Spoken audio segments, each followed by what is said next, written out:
Amados hermanos, esta tarde con la ayuda del Señor vamos a meditar en un tema que probablemente poco se predique, pero es necesario que la iglesia conozca. El tema es el nacionalismo de los fariseos. ¿Cuál es el tema? Evangelio de Mateo, capítulo 16, versículos del 5 al 12. Vamos a enseñar acerca del nacionalismo de los fariseos. Dice la Biblia, Mateo 16, 5. ¿Ya lo encontró? Llegando sus discípulos al otro lado, se habían olvidado de traer pan. Y Jesús les dijo: mirad, guardaos de la levadura de los fariseos y de los saduceos. Ellos pensaban dentro de sí, diciendo: esto dice porque no trajimos pan. Y entendiéndolo Jesús les dijo: ¿por qué pensáis dentro de vosotros, hombre de poca fe, que no tenéis pan? ¿No entendéis aún, ni os acordáis de los 5 panes entre 5,000 hombres? ¿Y cuántas cestas recogisteis? ¿Ni de los 7 panes entre 4,000? ¿Y cuántas canastas recogisteis? ¿Cómo es que no entendéis que no fue por el pan que os dije que os guardaseis de la levadura de los fariseos y de los saduceos? Entonces entendieron que no les había dicho que se guardasen de la levadura del pan, sino de qué, de la doctrina de los fariseos y de los saduceos. Oramos. Poderoso Dios, todopoderoso Dios de los cielos, te damos gracias, mi Dios, porque nos muestras con toda autoridad, mi Dios, que tu palabra es superior a cualquier ley y enseñanza de los hombres. Que es necesario, mi Dios, que la iglesia entienda el peligro de poner los intereses religiosos o nacionalistas por encima de la ley de Dios. Y si lo estamos haciendo, es urgente corregir, mi Dios, porque los fariseos lo hicieron y terminaron crucificándote, Padre.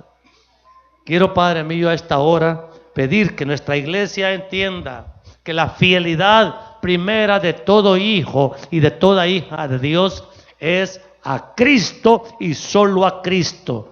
Y solo de esa manera, mi Dios, podremos ofrecerte un testimonio que te dé a ti la gloria, la honra, la exaltación y la alabanza. En Cristo Jesús.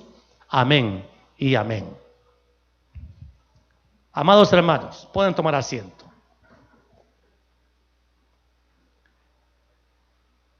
De todos es conocido por los evangelios el aborrecimiento que los fariseos y saduceos tenían hacia el Señor. Han leído los evangelios, ¿verdad? Mis amados, no es ningún secreto cómo nuestro amado Señor y Salvador Jesucristo fue perseguido con todas las fuerzas de un odio que probablemente nunca hemos considerado. ¿Por qué los fariseos y los saduceos aborrecían tanto al Señor? Tanto que querían matarlo. En Mateo 12, 13 dice la Biblia que el Señor Jesús sanó a un hombre de una mano seca un día de reposo. Y oiga bien lo que dice Mateo 12, 13. Entonces dijo a aquel hombre: extiende tu mano. Y él la extendió y le fue restaurada sana como la otra. Pregunta: ¿hizo un favor el Señor? Pero mira la reacción de estos fariseos. Y salidos los fariseos, tuvieron consejo contra Jesús para ofrecerle una cena y agasajarlo. ¿Qué fue lo que quisieron hacer con nuestro amado Señor? Matarlo, destruirlo. Y amados, es abundante la información que los evangelios nos dan acerca de los enemigos fariseos de Jesús. Y en Juan 3, 1, 2, la escritura dice, había un hombre de los fariseos que se llamaba Nicodemo, un principal entre los judíos. Este vino a Jesús de noche y le dijo, oiga bien lo que le dijo este líder fariseo a nuestro amado Salvador: Rabí, sabemos que has venido de Dios como maestro, porque nadie puede hacer estas señales que tú haces si no está Dios con él. Estos fariseos entendían que en Jesús había un poder superior, un poder que nadie había mostrado hasta entonces, y aún así se resistían a creer que Jesús era el Mesías. O sea, ¿qué evidencia tenía que darles el Señor para que creyeran? Jesús es el Mesías, es el Redentor prometido, es el Hijo de Dios encarnado. Y amados, porque esa es la esencia del Evangelio, la divinidad de Jesús. Él, como Hijo de Dios, bajó del cielo, enviado por el Padre para morir en la cruz del Calvario y darnos salvación y esperanza de vida eterna. Esa es la esencia del Evangelio. Pero los fariseos que lo miraban cara a cara no podían creer. Y han de haber dicho, ¿y cómo este hombre, que es como nosotros, si nosotros lo hemos visto nacer aquí en Nazaret y lo hemos visto crecer ahí en la carpintería, y este va a ser el Mesías? Y amados, eso provocaba odio contra él. Ya les conté el domingo pasado cómo en Nazaret, donde él se había criado, fue atacado a tal punto que cuando predicó, hoy se ha cumplido esa palabra delante de vosotros, ¿qué hicieron, hija? Lo subieron a una montaña como la puerta del diablo allá en San Salvador y lo quisieron aventar de ahí. ¡A Cristo, nuestro amado Salvador! Entonces, creo que uno tiene que preguntarse, bueno, ¿quiénes eran estos fariseos? ¿Por qué odiaban tanto al Señor? ¿Verdad que vale la pena saber eso? Porque, amados, si no sabemos quiénes eran los fariseos y por qué odiaban tanto a nuestro amado Salvador, leer en los evangelios la palabra fariseos no nos va a decir absolutamente nada. Amados hermanos, ¿le puedo decir algo? Esta es como una clase en los siguientes minutos. ¿Se acuerdan que el Antiguo Testamento se cerró con las enseñanzas del profeta Malaquías? Lo saben, ¿verdad? Antes de Mateo está Malaquías, el libro profético último del Antiguo Testamento. Eso sucedió 400 años antes de Cristo. Y entre el Antiguo Testamento y el Nuevo Testamento hay un periodo de 400 años donde no hubo palabra profética, donde los judíos, ¿se acuerdan? En Malaquías quedaron bajo el dominio de los persas. Eso cualquiera que lee los libros proféticos va a entenderlo. En los libros de Esdras, Nehemías, se ve claramente con los reyes que trataron con estos profetas, eran reyes persas. Entonces, pero los persas ejercían un dominio sobre Israel. Pero luego de los persas llegaron los griegos. Los griegos que con sus filosofías y su inmoralidad se caracterizaron por ser un pensamiento intelectual bastante influyente. Y los judíos fueron influenciados por los griegos. Pero después del dominio griego vino el dominio de los egipcios, los Ptolomeos egipcios, y luego los seleucidas sirios. Y luego, amados, hubo una guerra de los judíos que se relata en las guerras de los judíos de un historiador antiguo que se llama Flavio Josefo, y él nos da una amplia explicación acerca de estas guerras. Aún más, si ustedes fueran un poquito más curiosos, yo les recomiendo leer el primer libro de los Macabeos en las Biblias católicas. Y amado, es un libro histórico muy interesante, muy rico y muy veraz en la información histórica que da. O sea, tomando solamente el valor histórico que el libro tiene. Cuando los macabeos lograron cierta independencia para Israel, no tardaron en caer bajo el yugo romano en el año 63 antes de Cristo, y los judíos cayeron bajo un yugo feroz del cual no pudieron liberarse. Y ese yugo romano fue el que encontró nuestro amado Salvador cuando vino a nacer y a morir en Jerusalén.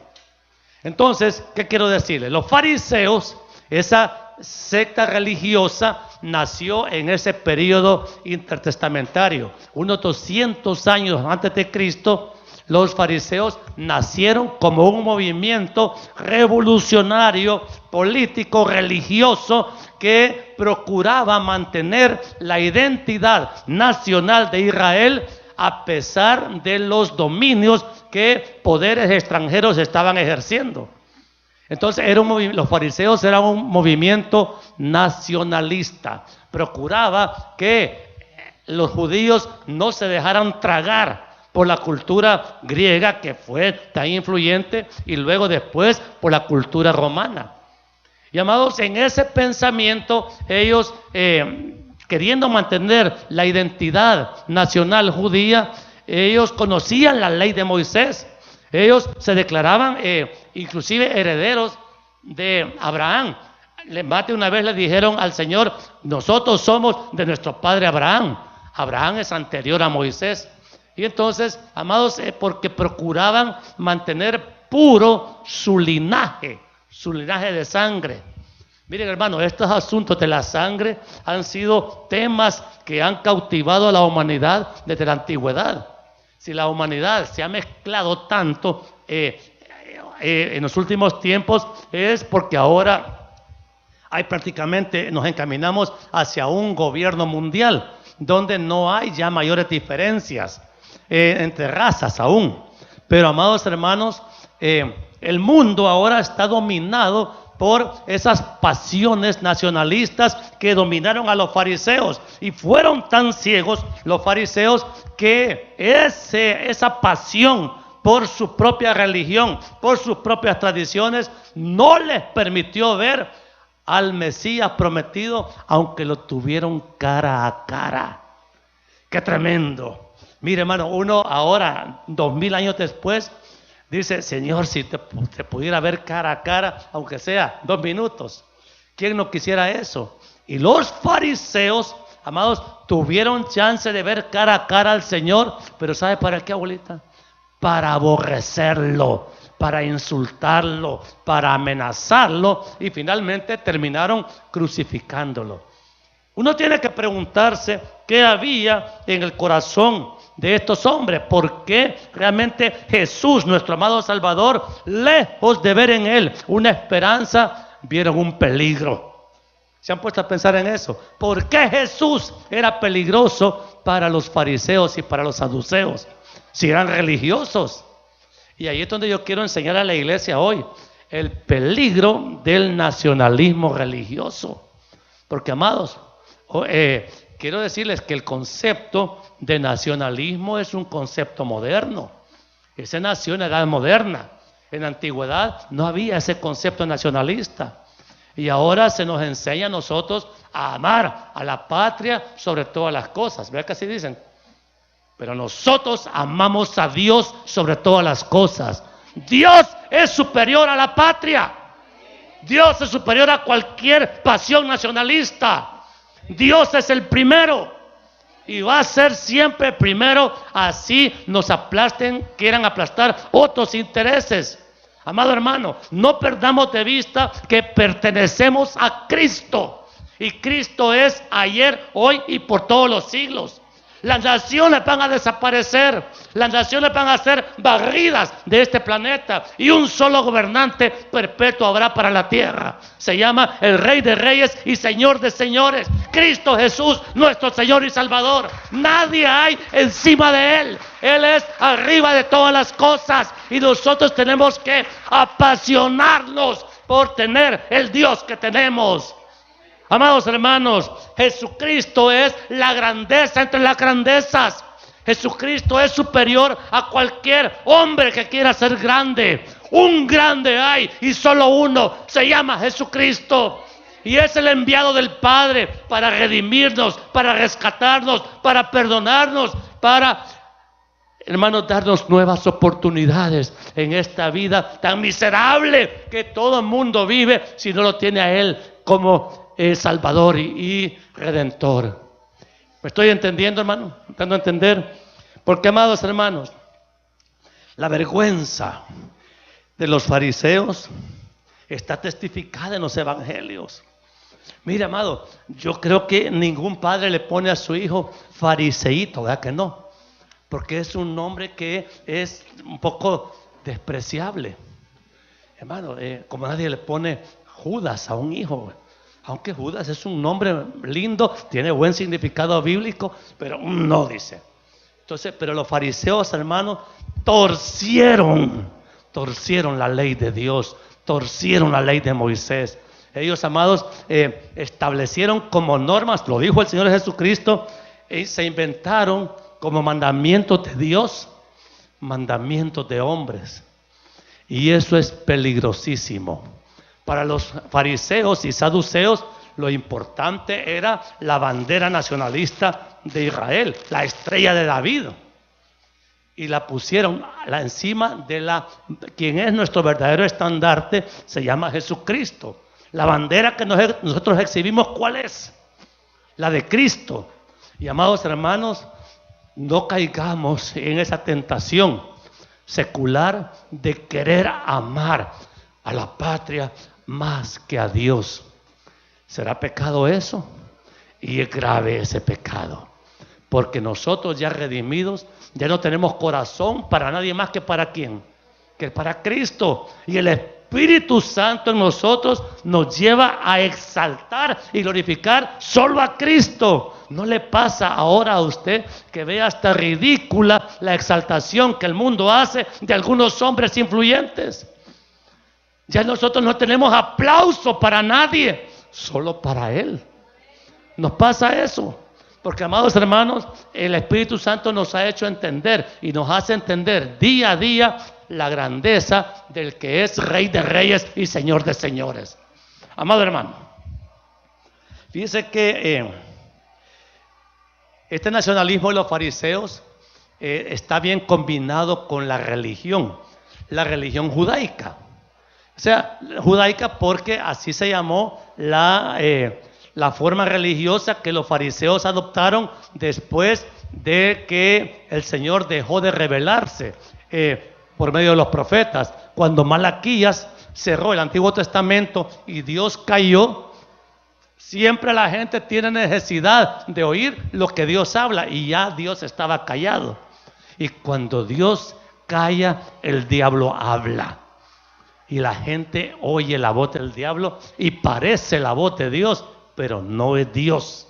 Porque Dios aquí tiene por escrito su ley y su palabra. Y nosotros de aquí simplemente no nos podemos salir. Esta es la única verdad. Le guste o no al mundo, lo crea o no al mundo, una verdad hay. Se llama Jesucristo y su ley está dada en la Escritura. Aquel que se quiera salir de ahí, amado, y no tiene en su conciencia nada que lo evite, entonces es porque no es redimido. Porque los hijos de Dios somos cautivos de la autoridad de la palabra de Dios. Y amado, para nosotros no hay nada más superior que obedecer que la palabra de Dios.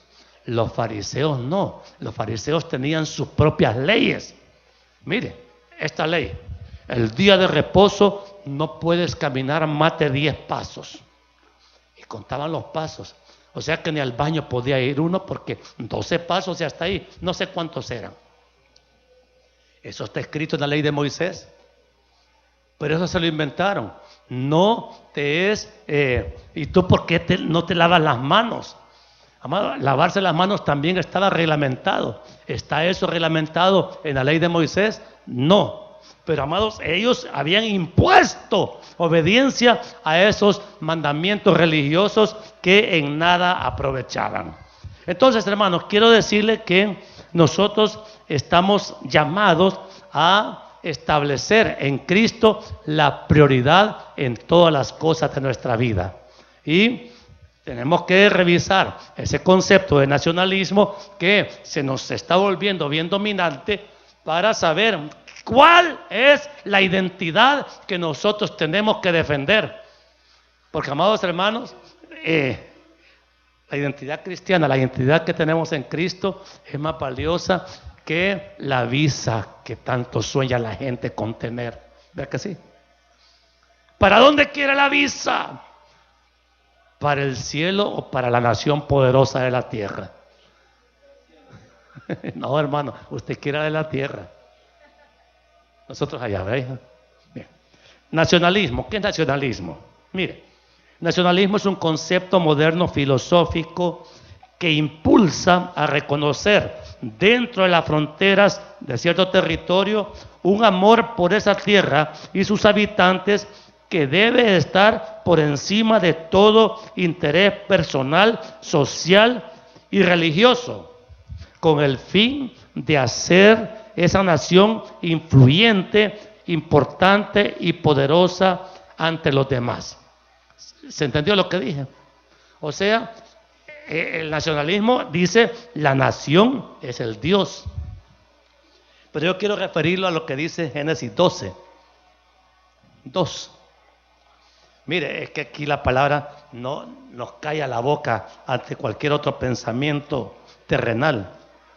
Dice la palabra de Dios hablando a Abraham: y haré de ti una nación grande y te bendeciré y engrandeceré tu nombre y serás bendición. Oigan, Génesis 12:2, haré de ti una nación grande. ¿Quién hace grande a las naciones? Dios es el que hace grande a las naciones. Una nación no se puede engrandecer ella misma por el genio y el talento de sus habitantes, porque Dios es el que concede la inteligencia y la sabiduría para hacer cosas buenas. De tal manera que toda prosperidad depende de Dios y solamente de Dios. Cuando el hombre quiere engrandecerse por él mismo, cae en un horrible pecado que se llama soberbia, altivez. Decir, yo puedo, yo tengo ambiciones, yo tengo retos grandes. No, amado, no abracemos retos que Dios no nos ha puesto, porque el que manda en la vida del creyente y del inconverso es Él. Él es el que gobierna todas las cosas. Entonces, amado hermano, el nacionalismo pretende que los habitantes de una nación hagan grande esa nación. Pero la Biblia dice que aún Israel, el pueblo de Dios, va a ser engrandecido por Dios mismo. Y si Israel es una nación grande y poderosa hoy, es porque Dios la ha hecho grande. ¿Entiende eso? Amado, estas leyes son totalmente inexorables, o sea, no se pueden cambiar. Más adelante en Génesis 18, un poquito más adelante dice la Biblia: habiendo de ser Abraham una nación grande y fuerte, y habiendo de ser benditas en él todas las naciones de la tierra. La palabra nación no es una palabra que se ha inventado el hombre. Esa la dijo Dios desde la antigüedad. Por tanto, amados hermanos, uno tiene que entender que Dios es el que permite que se establezcan territorios bajo cierto gobierno, dentro de ciertas fronteras, y Dios es el que da grandeza o le da miseria a cada nación según Él lo ha determinado. Nosotros, los salvadoreños, tenemos una identidad nacional que no podemos negar. Y no estoy diciendo con esto que no tenemos que darle cierto valor a la tierra que se nos ha dado, pero no amarla más que a Dios. O sea, porque si vivimos aquí, si nacemos aquí, es porque aquí quiso Dios que naciéramos. Pero, amado hermano, los judíos, oiga bien, volviendo al tema de los judíos y el tema de los fariseos, los judíos habían sido humillados por su desobediencia a Dios. Cuando Dios cayó la palabra profética, ¿por qué fue? Porque los judíos, habiendo sido disciplinados fuertemente por el Señor, no quisieron dejar, hermanos, su paganismo, su forma de idolatría y su rebelión contra Dios. Y Dios dijo, hasta aquí. Y cuando Dios dice hasta aquí, Dios calla. Eso es lo peligroso en la vida de nosotros, que Dios diga hasta aquí. Y amados, por eso pedimos misericordia, para que Él, sabiendo que nosotros no merecemos la oportunidad, Dios nos extienda su gracia y nos pueda seguir ayudando a pesar de que somos como somos, ¿sí? Y entonces, hermanos, pero fíjense que los judíos habían desobedecido al Dios verdadero, que les había revelado tantas verdades acerca del Mesías, y en vez de esperar y confiar que Dios los libertaría de sus múltiples cautividades, ellos se quisieron liberar solitos. Qué peligroso es querer ser uno mismo su propio libertador. Diga, yo no soy mi propio libertador. Yo necesito que Jesús me liberte. Solo Él puede. Entonces, amados, los judíos empezaron a hacer ellos sus propias guerras. Tan perdidos estaban que quisieron ellos buscar su propia libertad a costa de hacer la guerra a enemigos mucho más fuertes que ellos. ¿No es eso una necedad?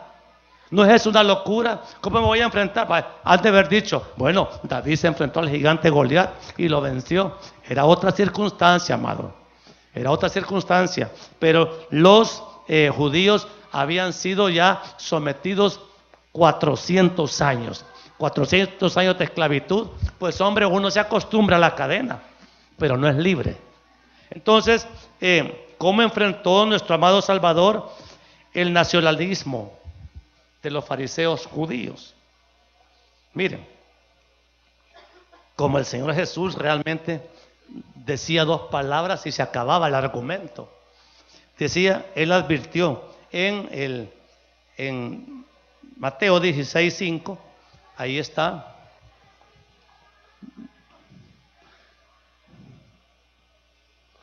Llegando sus discípulos al otro lado, se habían olvidado de traer el pan. Y Jesús les dijo, mire lo que les dijo: mirad, guardaos de la levadura de los fariseos y de los saduceos.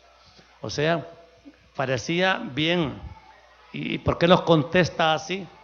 Porque Jesús sabía cuál era la esencia del peligro del nacionalismo religioso de los fariseos. Y los discípulos no lo podían ver así. Ellos miraban la parte material, pan, simplemente pan, como que en Jesús vamos a tener falta de pan. Pero amados hermanos, no hay peor esclavitud que la que se niega. ¿Qué dije? Entonces los judíos estaban cautivos y se creían libres. Mire, Juan 8:33.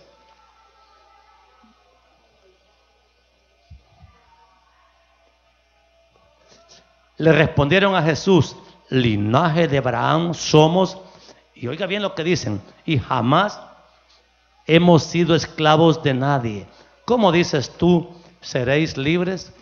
O sea, ellos no se daban cuenta de la esclavitud en la que vivían. No solo la esclavitud por el dominio romano, sino la peor esclavitud de todas, que es la esclavitud del pecado. Amado hermano, no hay peor cosa que negar que lo que estoy haciendo es pecado y me tiene esclavizado. No hay peor cosa, no hay peor ciego que el que no quiere ver. Estoy yo atado, encadenado a un pecado. No, yo soy libre, yo soy libre. No, aquí no pasa nada. ¿A cuánta gente le pasa eso? Y fíjense, amados hermanos, que esta conducta de dureza de corazón causa fanatismo. Las religiones, los fariseos se habían convertido en verdaderos fanáticos de la religión, apasionados defensores de causas que no vale la pena, por las cuales no vale la pena apasionarse.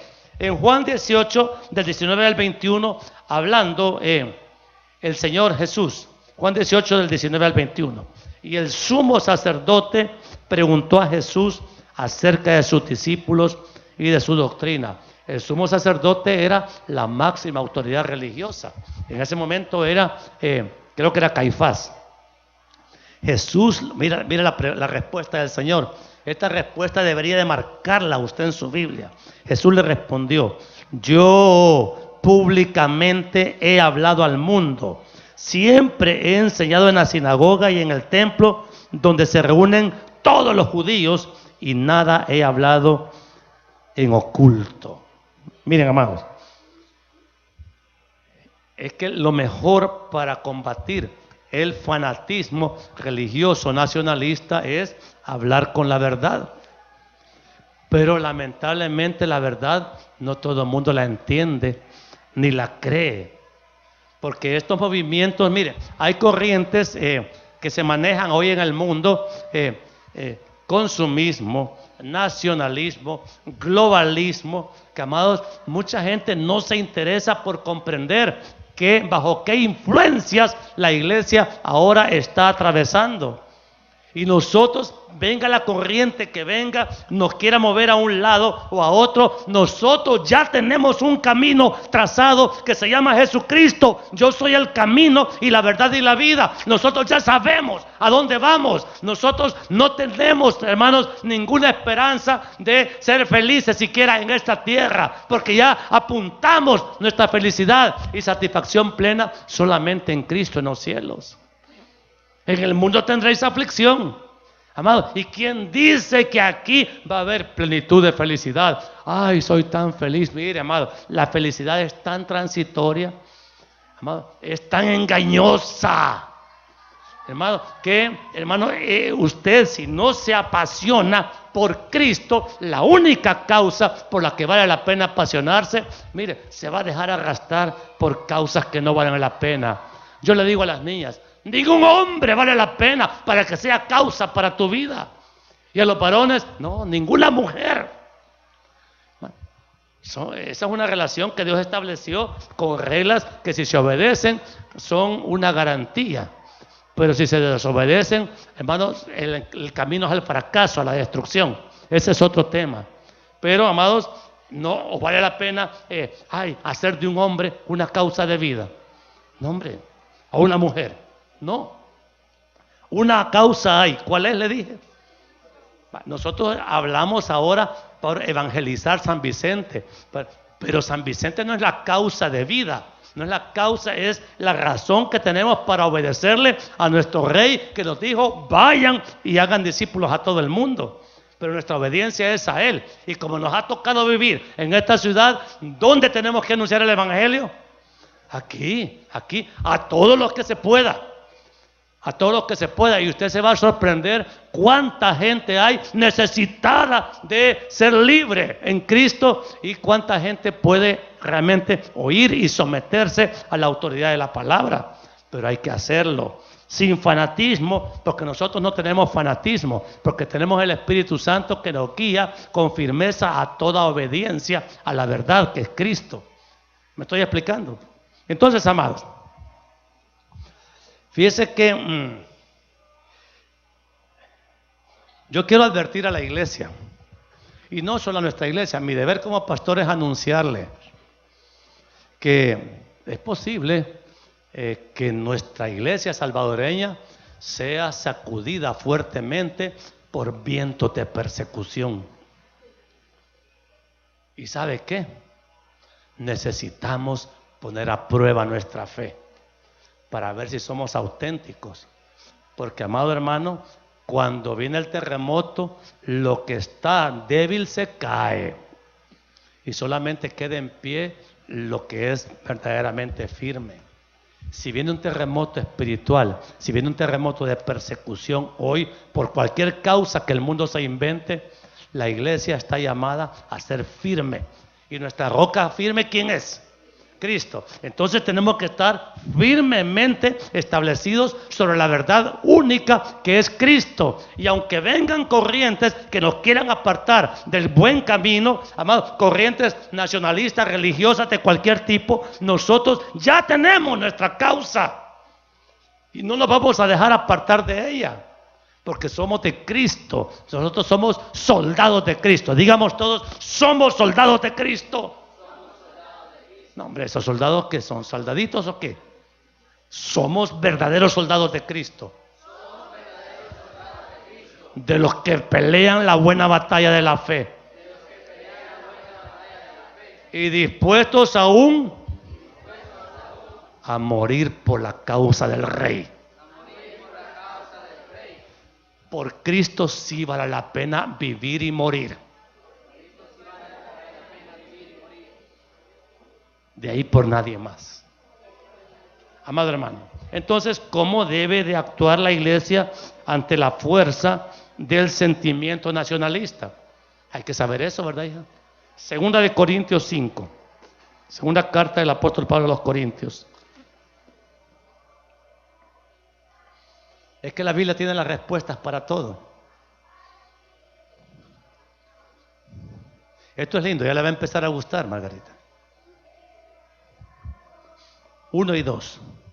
Porque sabemos que si nuestra morada terrestre, este tabernáculo, se deshiciere, tenemos de Dios un edificio, una casa no hecha de manos, eterna. ¿A dónde?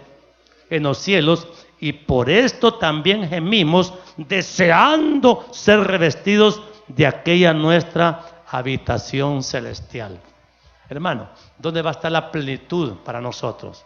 ¿En la tierra o en el cielo? Por eso el Señor dijo, no se hagan tesoros en la tierra, sino háganselos en el cielo. Porque aquí simplemente vamos de paso. Esto es de paso. Amado, tarde o temprano nuestros días en esta tierra van a terminar. Porque esto es transitorio. Pero en el cielo, que espero que lleguemos todos, allí es eterna la habitación. Por tanto, ¿cuál tiene que ser nuestro interés? ¿En la tierra o en el cielo? ¿Dónde está nuestra patria? Yo voy a morar, dice el corito, en la patria celestial. Acabamos de cantar eso, ¿verdad? No sé si lo cantamos hoy. Pero mire, según 1 de Pedro 2, lea lo que dice la Biblia. Versículo 11. Mire, dice así la Biblia. Amados, yo os ruego como a extranjeros y peregrinos que os abstengáis de los deseos carnales que batallan contra el alma. Dice Pedro que somos acá extranjeros, o sea que nuestra patria, nuestra nación, ¿a dónde está? Si somos, aquí vamos de paso. Mire, nuestra patria eterna está en los cielos. Y oiga bien, el nacionalismo que secular promueve la grandeza de las naciones. El cristianismo verdadero promueve la grandeza del reino de Dios, porque nosotros pertenecemos a un reino no terrenal, sino que a un reino eterno, que es el reino de Dios. Por lo tanto, la bandera que levantamos y exhibimos es la bandera del cielo. No tengo nada en contra de la bandera del Salvador. Esto es un símbolo, ¿ok? Pero amado, o sea, y uno tiene que tratar de, mire, no podemos hacer grande El Salvador sin Cristo, así. O sea, el diablo no va a ser grande ninguna nación. La puede llevar a cierta prosperidad momentáneamente y luego viene su caída. Mira, el Imperio Romano, que es un imperio pagano, religioso, tuvo su momento, igual que todas las religiones. Tienen origen, tienen desarrollo, tienen apogeo, o sea, su máximo influencia, y luego viene el declive hasta su desaparición. La religión de los fariseos así fue. Nacieron, le dije, en la época de la revuelta de los macabeos. Cuando vino el Señor Jesucristo, estaban en la culminación quizás de su influencia y poder. Pero cuando cayó el templo de Jerusalén en el año 70, los saduceos simplemente desaparecieron. Y cuando vino la revolución en el 132 de Bar Coquebas, amados, el emperador Adriano de Roma dijo: judíos ya no más en Jerusalén. Y los fariseos simplemente se acabaron. Porque era un movimiento, aunque eran judíos religiosos, amados, si algo no es de Dios, desaparece. Pero Jesucristo nunca va a desaparecer. Por eso es que la bandera que nosotros levantamos se llama Jesucristo. Ya para ir terminando, Lucas 10, del 25 al 28. Lucas 10, Evangelio de Lucas. Mire lo que dice la Biblia.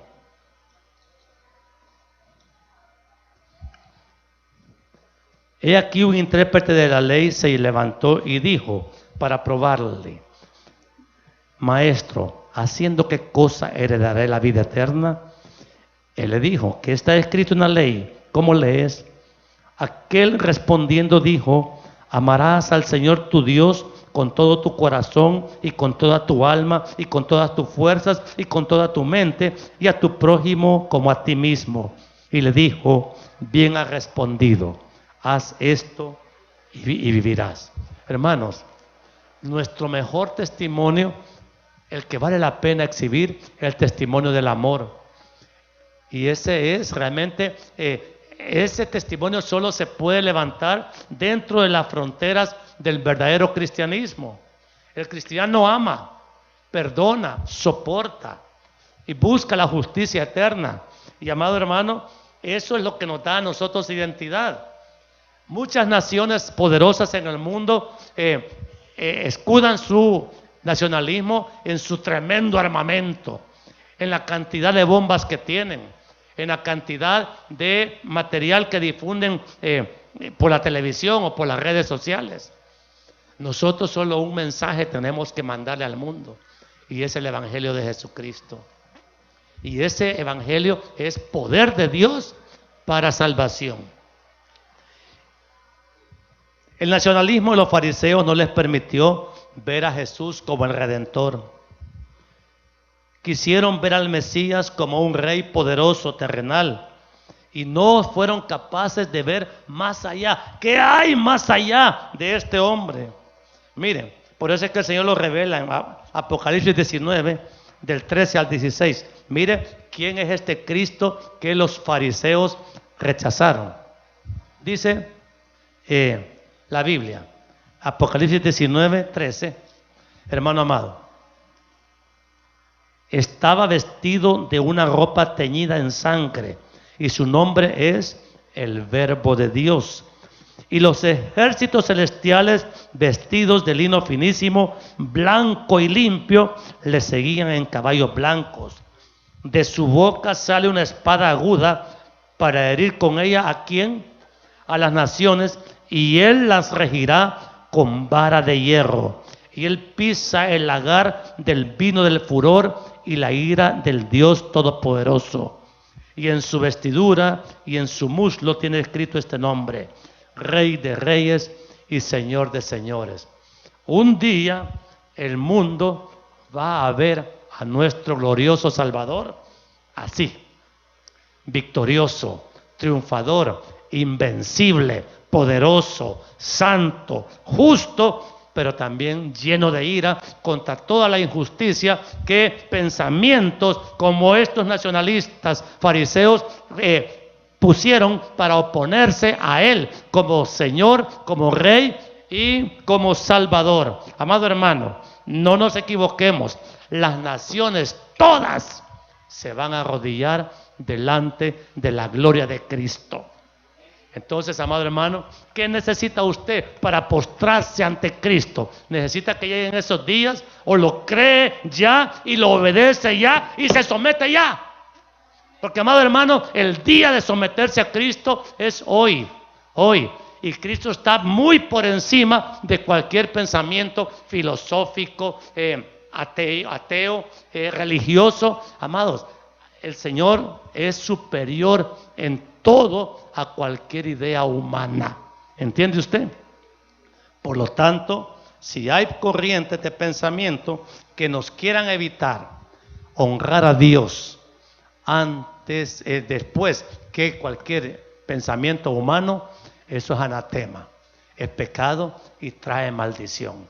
A Cristo solamente es la gloria, a Cristo solamente es la alabanza, ante Cristo solamente nos humillamos y a Él solamente obedecemos. Póngase de pie, vamos a orar.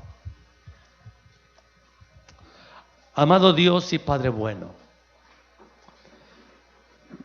Dios mío, perdónenos, Padre, porque su iglesia necesita estar más firme cada día en las supremas verdades que usted, mi Señor, nos ha dado por su palabra. La verdad, mi Señor, que entendemos que vamos de paso por esta tierra y que mi Dios está pronto el día en que usted va a manifestar su gloria, su majestad en todo este planeta.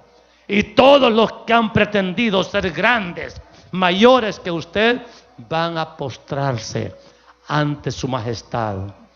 Dios mío, usted es Dios, usted es Rey, usted es soberano, usted es poderoso, santo. Y Dios mío, no tenemos nada superior ante quien apelar por la verdad más que ante usted, mi Dios. Pido que su iglesia, nosotros todos, por su Espíritu Santo, seamos llenos y rebalsados en esta verdad, mi Dios, para que ninguna idea humana la pongamos.